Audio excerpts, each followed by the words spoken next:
Assalamualaikum warahmatullahi wabarakatuh. Selamat siang Bapak, Ibu, dosen, dan teman-teman sekalian. Perkenalkan, saya Adwana Zahatakia dari kelompok 6. Pada kesempatan kali ini, kami akan mempresentasikan hasil pembahasan kami terkait Business Model Canvas atau biasa disebut BMC. Sebelum masuk ke pembahasan, izinkan saya memperkenalkan anggota kelompok saya, yaitu Gracia Eksaktak Endah Putri, Kalista Deniswara Saraswati, Inaya Ayudia, Nailah Farah Ramadhani, dan saya sendiri, Adwana Zahatakia. Business Model Canvas atau BMC merupakan sebuah struktur strategis yang digunakan untuk menggambarkan, merancang, serta menganalisis sebuah model bisnis dalam suatu usaha secara sederhana namun menyeluruh.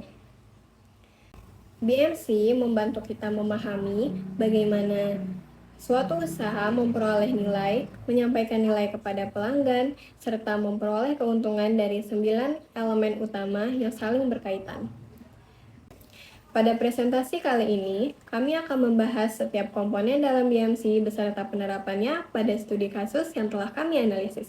Selamat menyaksikan video presentasi dari kami. Terima kasih.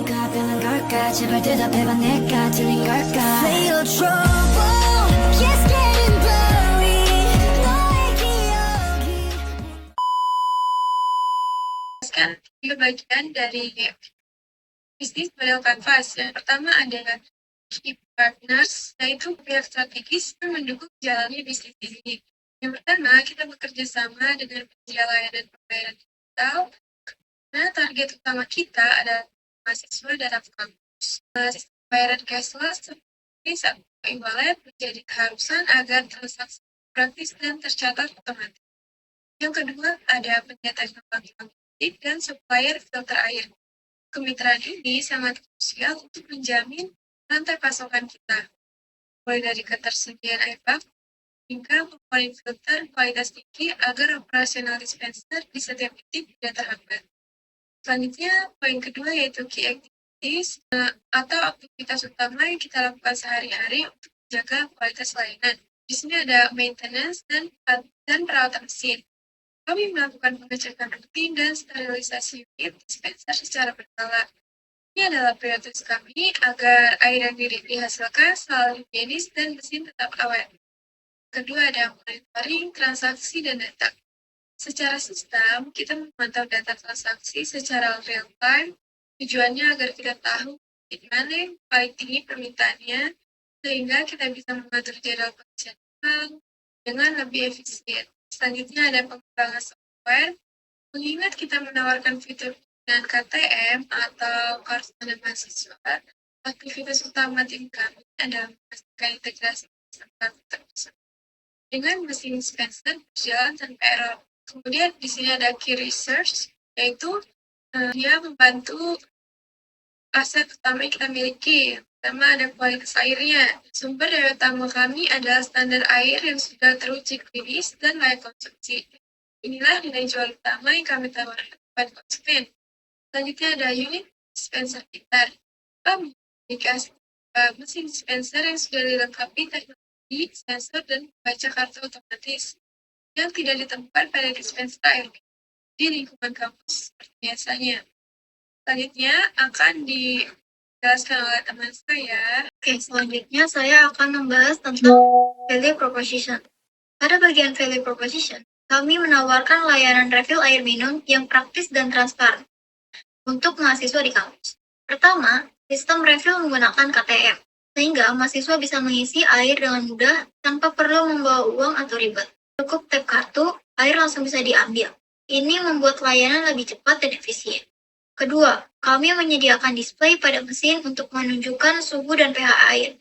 Tujuannya agar pengguna bisa melihat langsung kualitas air yang mereka konsumsi, sehingga lebih percaya dan merasa aman.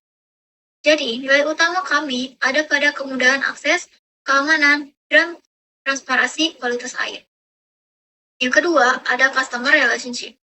Pada bagian customer relationship, kami fokus menjaga kepercayaan pengguna, salah satunya dengan memberikan pembersihan alat secara gratis, sehingga mesin tetap higienis dan kualitas air tetap terjaga. Ini menunjukkan bahwa kami tidak hanya menyediakan layanan, tetapi juga bertanggung jawab terhadap kebersihannya. Selain itu, kami juga membuka feedback dari mahasiswa agar layanan bisa terus berkembang dan sesuai kebutuhan pengguna. Dengan cara ini, kami membangun hubungan jangka panjang yang lebih dari sekedar pengguna dan layanan. Selanjutnya ada customer segment. Bagian ini mengidentifikasi kelompok orang yang ingin dijangkau dan dilayani oleh hasil air berulang. Target pasarnya difokuskan secara spesifik pada mahasiswa ini dan juga staf dan juga mahasiswa ini kalau merupakan target primer karena mahasiswa memiliki mobilitas yang tinggi dan pengeluaran yang terbatas, sehingga mereka membutuhkan solusi air minum yang ekonomis namun tetap berkualitas. Dengan adanya layanan refill di area kampus, mahasiswa tak perlu lagi membeli air setiap hari, dan tentunya juga mendukung gaya hidup yang aman atau eco-friendly. Untuk staf dan dosen, mereka ini sebagai bagian dari komunitas kampus yang menghabiskan waktu cukup lama di kantor atau ruang perkuliahan.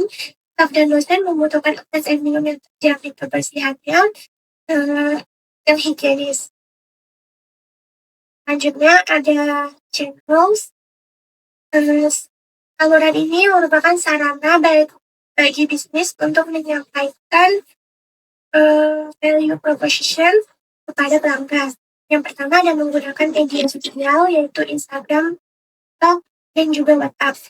Untuk Instagram dan TikTok ini digunakan untuk membangun branding. Konten itu bisa video, cara penggunaan konten, visualisasi tingkat kebersihan air, atau testimoni pengguna.